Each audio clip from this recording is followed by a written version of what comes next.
खौफनाक छाया। आज पूरा विस्तार में रहने वाली दरा शर्मा की अभी नई नई शादी हुई थी। शादी के 2-4 दिन बाद ही पति दिलीप को ऑफिस के काम से एक हफ्ते के लिए दुबई जाना पड़ा।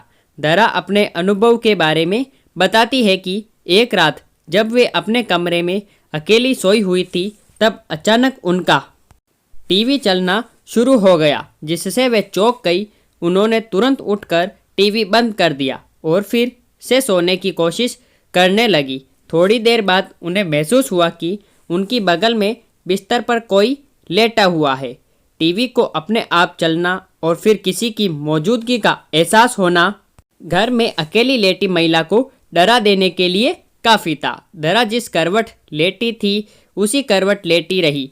उन्हें समझ नहीं आ रहा था कि करे तो क्या करे। खुद को समझाने के लिए उन्होंने सोचा कि शायद ये उनका वहम होगा, लेकिन थोड़ी देर बाद उन्हें फिर से वही अनुभव हुआ कि जैसे बिस्तर का गद्दा दब रहा हो और बगल में लेटकर कोई करवट बदल रहा हो। इस एहसास से दरा के तो रोंगटे खड़े हो गए। वे समझ नहीं पा रही थी कि यह सब हो क्या रहा है। बहुत हिम्मत जुटाकर वो बिस्तर से उठी और पीछे पलटकर देखा, वहाँ कोई नहीं था। लेकिन जब उनकी नज़र गद्दे पर पड़ी तो दरा का दिल दहल गया। गद्दा नीचे की ओर दबा हुआ था और ऐसा दिख रहा था कि जैसे उस पर कोई इंसान लेटा हुआ है। जब वह चिल्लाना चाहती थी पर खौफ और डर के मारे उनके हलक से आवाज़ तक नहीं निकली। दिल की धड़कन बहुत तेज हो चली थी।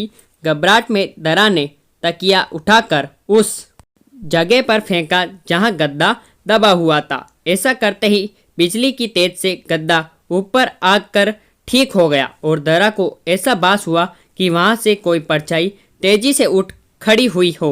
उसके बाद करीब 30 मिनट तक कोई हलचल नहीं हुई। तब दरा में थोड़ी बहुत हिम्मत बंधी और उसने पास पड़े मोबाइल से बगल के कमरे में सो रही अपनी सासू माँ को फ़ोन किया। उनकी सांस तुरंत दौड़कर दरा के कमरे में आ गई और पूछने लगी कि क्या हुआ। अभी दरा कुछ बोले उसके पहले ही उससे फिर से ऐसा कुछ दिख गया जिसे देखकर उसके होश उड़ गए। दरा ने देखा कि उसकी सासू माँ के पीछे एक जवान औरत की धुंधली परछाई खड़ी थी। उसकी आंखों की जगह काले गहरे गड्ढे थे और उसका कद करीब करीब कमरे की छत जितना ऊंचा था।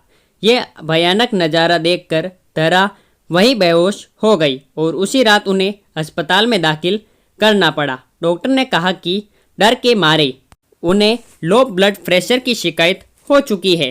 दरा के ससुराल वाले वे मकान छोड़ने को राजी नहीं हैं, इसलिए दरा आज भी अपने मायके में रहती है।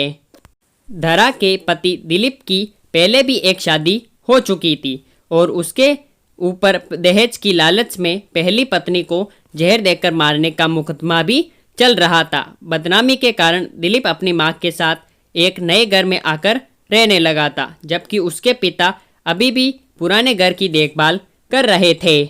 दरा के परिवार वालों को शादी से पहले ये बात पता नहीं चल पाई, लेकिन इस भूतवा घटना के बाद जब दरा ने दिलीप को आप बीती सुनाई तो उसने पहली पत्नी का राज खोला। हालांकि उसका कहना था कि पत्नी को उसने जहर नहीं दिया था, बल्कि उसने खुद ही जहर खाकर जान दी थी। अदालत में भी यह मामला लटका हुआ है।